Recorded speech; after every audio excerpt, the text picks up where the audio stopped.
Bonjour, donc nous allons travailler sur le livre Maths C, Matrice, le langage C appliqué aux mathématiques. C'est un wikibook. On travaille dans le chapitre Matrice, matrice aléatoire. Alors on va continuer à charger la bibliothèque, là avec des nouveaux fichiers.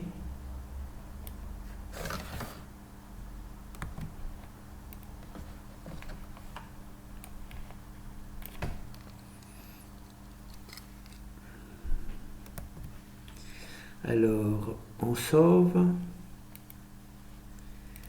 Alors, le premier fichier, là c'est le fichier général. Donc là c'est le premier fichier avec les nouvelles fonctions.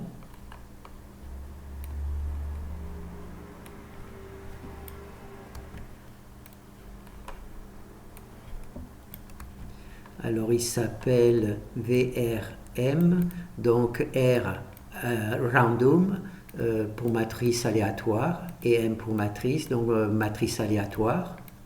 On va donc le sauver.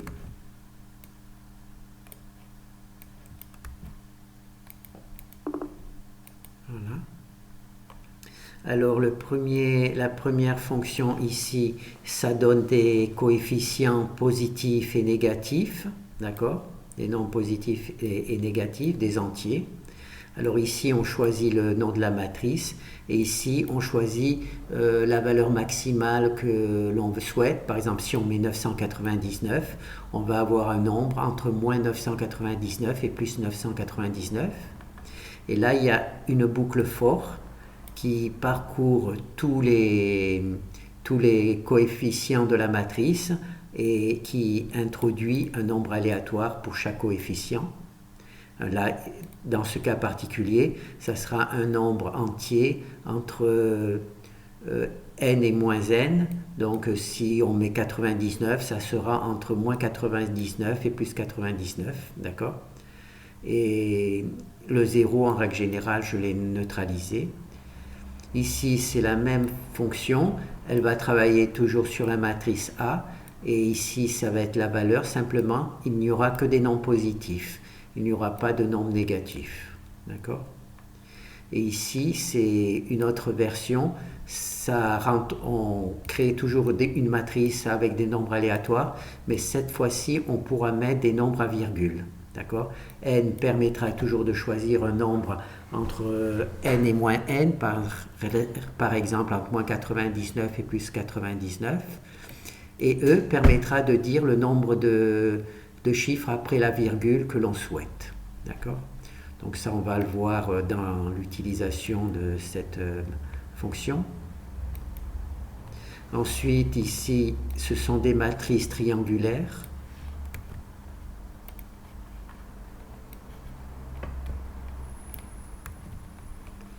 Alors, toujours matrice aléatoire pour R, matrice et la triangulaire. On pourra avoir besoin de matrices triangulaires, donc autant les créer. Hein. Ça permet de tester, de faire des petits tests. Voilà. Alors la première de toutes les matrices triangulaires, c'est la matrice diagonale. Donc on met la matrice à 0 avec la fonction M0. On ne sait jamais, si jamais la matrice a déjà été utilisée, il vaut mieux mettre tout à 0. On vérifie si elle est bien carrée, puisqu'une matrice diagonale doit être carrée. Et ensuite, une fois que la matrice est toute à 0, on met des valeurs positives ou négatives dans chaque coefficient quand le nombre de lignes et le nombre de colonnes est le même. D'accord? C'est pour ça qu'il y a RR. Dès que le nombre de lignes est égal au nombre de colonnes, on met une valeur aléatoire. Et pour le reste, ça ne change pas. Ensuite, là, c'est les matrices inférieures.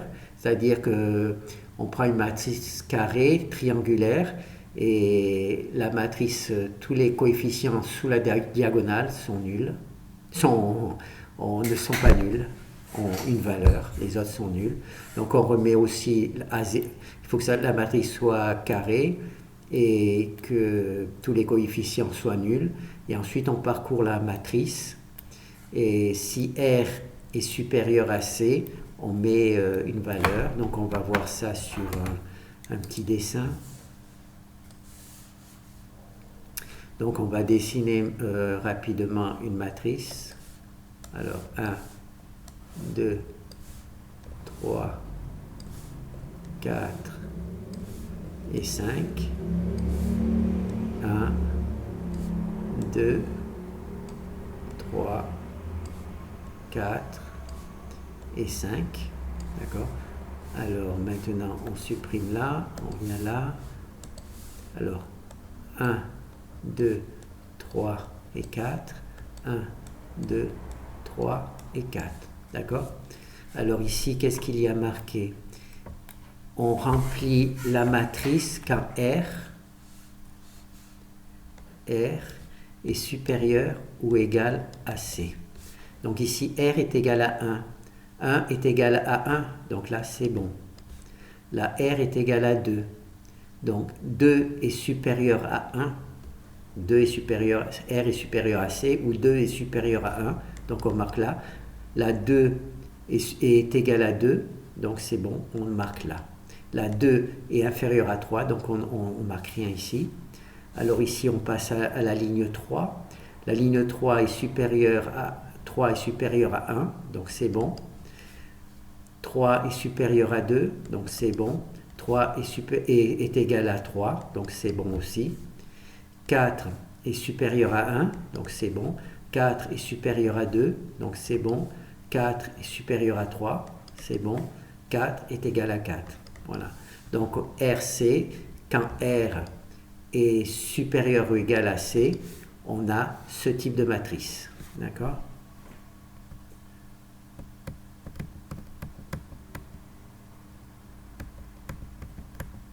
Voilà. Donc là, en dessous, c'est l'inverse. Quand C est supérieur à R, supérieur ou égal à R, d'accord? Donc la 1 est égale à 1, donc c'est bon. La 2 est supérieure à 1, donc c'est bon. 3 est supérieur à 1, donc c'est bon. 4 est supérieur à 1, donc c'est bon. La 2 est égale à 2, comme c'est supérieur ou égal, c'est bon. 3 est supérieur à 2, donc c'est bon. 4 est supérieur à 2, donc c'est bon. Ensuite, 3 est égal à 3, donc c'est bon. 4 est supérieur à 3, on le marque. Et ensuite, 4 est égal à 4, c'est bon. D'accord? Donc, cette petite équation nous permet de remplir toutes les cases qui sont au-dessus ou sur la diagonale. D'accord? Donc ça, c'est l'explication de cette partie-là et de cette partie-là pour la création de matrices triangulaires. Donc ça, c'est bon. Et maintenant, il ne reste plus que symétriques, donc des matrices symétriques.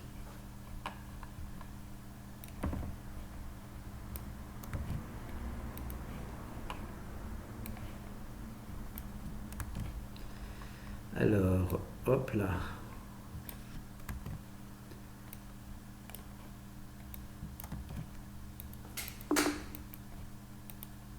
Alors pour les matrices symétriques, on sait que les valeurs sont identiques au-dessus et enfin on va voir comment ça se passe.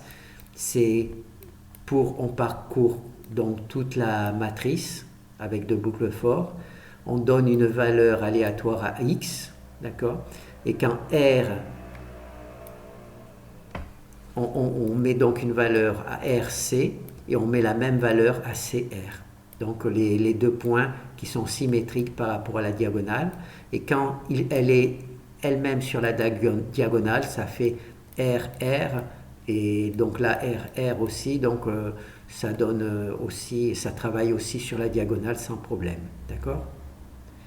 Donc quand on n'est pas sur la diagonale, ça donne R, le coefficient RC est identique au coefficient CR. C'est ce qui permet de créer une matrice symétrique. D'accord? Donc là c'est bon, hein. On va supprimer ça.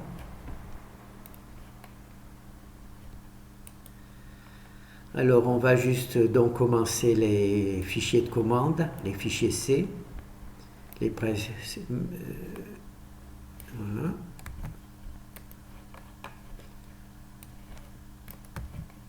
Donc on lance. Alors là c'est la fonction R aléatoire ou random d'une matrice M réelle. Alors les coefficients sont soit positifs soit négatifs. D'accord. Voilà. C'est des matrices de différentes tailles. Alors on va revoir une petite révision.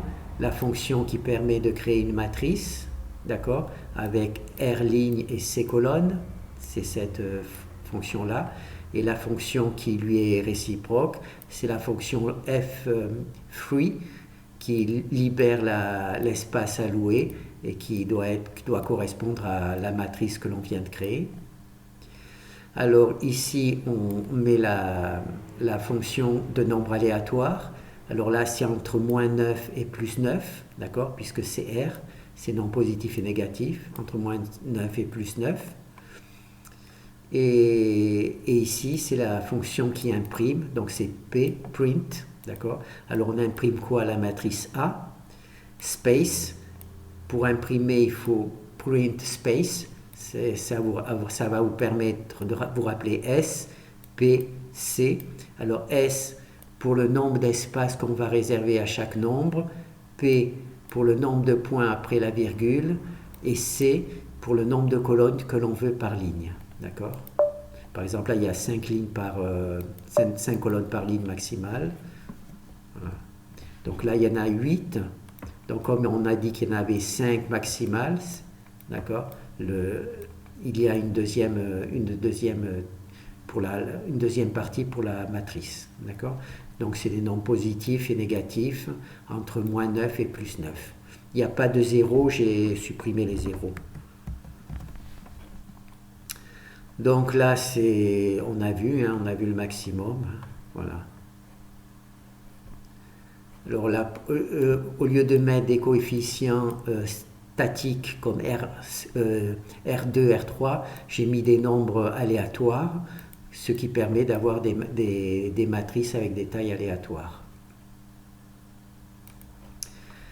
Alors là, c'est la fonction qui donne positif et négatif. Là, c'est la même version. Simplement, on fait juste du positif. Voilà. C'est la même version, mais on fait RP. Donc, il y a juste des nombres positifs. D'accord. Voilà, c'est le même principe. Donc l'initialisation, mettre des coefficients, libérer l'espace alloué, et là imprimer la matrice, P space, nombre d'espaces pour chaque nombre, nombre de points après la virgule, nombre de colonnes par ligne que l'on souhaite. D'accord, ça donc on l'a vu. Hein. Ensuite, là c'est des nombres à virgule.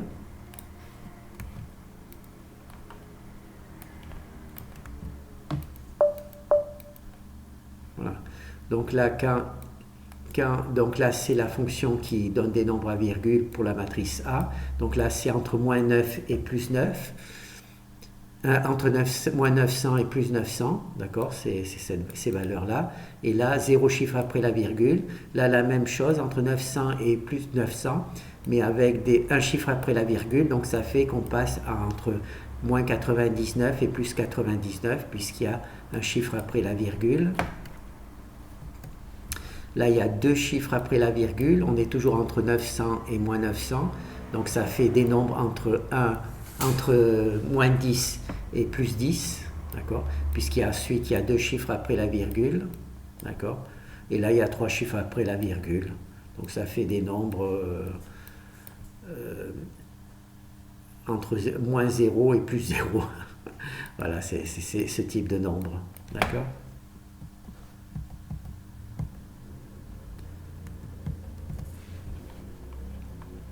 Donc c'est ici, donc toujours là, on initialise la matrice avec la taille, là c'est des tailles aléatoires. On utilise la fonction qui donne des chiffres à virgule. Donc là on choisit le nombre que l'on veut entre, par exemple ici, entre moins 99 et plus 99. Et ici, 0 chiffre après la virgule, 1 chiffre après la virgule, 2 chiffres après la virgule et 3 chiffres après la virgule. Voilà, c'est tout. D'accord? Et là, imprimer, space, espace, point, nombre de points après la virgule et colonne. D'accord? Alors là, on a vu maintenant les trois fonctions aléatoires. Maintenant, on va voir les fonctions diagonales, des exemples.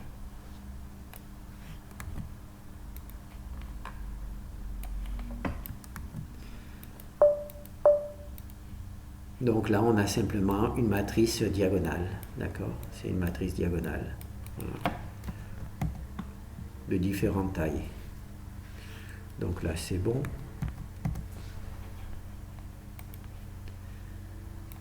Ensuite, c'est les matrices triangulaires inférieures.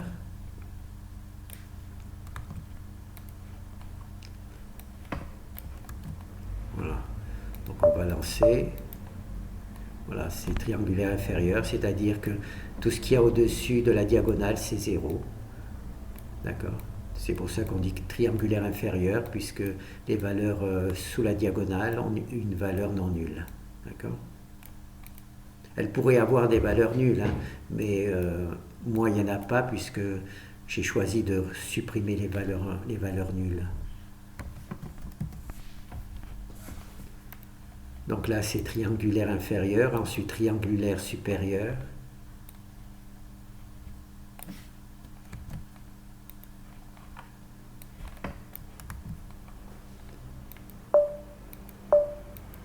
Voilà. Voilà, tout ce qu'il y a sous la diagonale est 0. Hein, c'est triangulaire supérieur. D'accord? Et tout ce qui est au-dessus de la diagonale, eh bien, il y a des valeurs, des coefficients entiers qui ne sont pas nuls. En mathématiques, ils pourraient être nuls, hein, mais dans mon travail, ils ne seront pas nuls puisque j'ai supprimé la valeur 0. Donc toujours la même chose, hein. On initialise la matrice.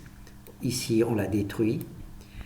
Là, ce sont des nombres aléatoires. Et ici, c'est la fonction triangulaire supérieure, d'accord, R upper. Et là, entre 9 et moins 9. Voilà. Et là, print, la fonction qui imprime, space, nombre d'espace entre les nombres, nombre de points après la virgule et nombre de colonnes maximales sur une ligne. D'accord? Ça, je le répète pour juste que ça devienne quelque chose. R size pour le nombre de lignes et C size pour le nombre de colonnes. Pour que ça rentre quoi, par répétition, simplement par répétition. Donc il ne reste plus que les matrices symétriques. Alors la matrice symétrique.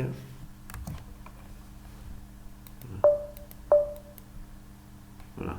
Donc là on va prendre plus petite parce que voilà, matrice symétrique, c'est sur la diagonale il y a n'importe quelle valeur. Par contre les points symétriques d'une matrice, il faut qu'elle soit carrée, sont égaux. Une matrice symétrique, une matrice c'est possible qu'elle ait qu'un seul coefficient, il n'y a pas de souci. Donc là on voit 8 plus, 8 plus, 5 moins, 5 moins, plus 4 et plus 4. D'accord? On pourrait faire un jeu, c'est vous créez une matrice symétrique et puis vous changez un des coefficients. Et il faut chercher le plus rapidement possible où est le coefficient qui n'est pas. Alors sur une matrice comme ça, c'est déjà pas facile, mais si vous mettez une matrice de 20 coefficients sur 20 coefficients, et d'autant plus que si ça tombe sur la diagonale, naturellement, il n'y a pas de coefficient qui change. Donc si vous mettez ça, donc la personne, elle a 30 secondes pour retrouver l'endroit. Et ensuite, vous-même, il vous faudra trouver un moyen pour récupérer. Donc pour vous, il y aura le premier travail, ça sera d'introduire parmi une matrice symétrique un coefficient qui ne l'est pas, d'accord?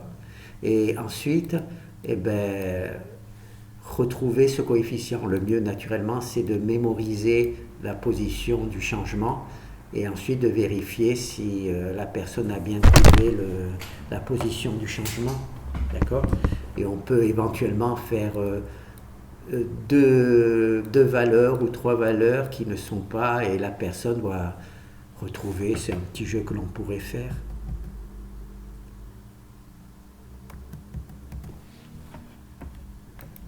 Voilà, donc là on a vu les matrices symétriques, tout, donc on a vu l'ensemble.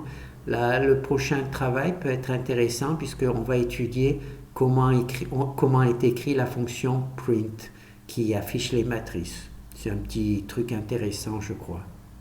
Bon, ben là on a vu tout notre travail, hein, pour les matrices aléatoires.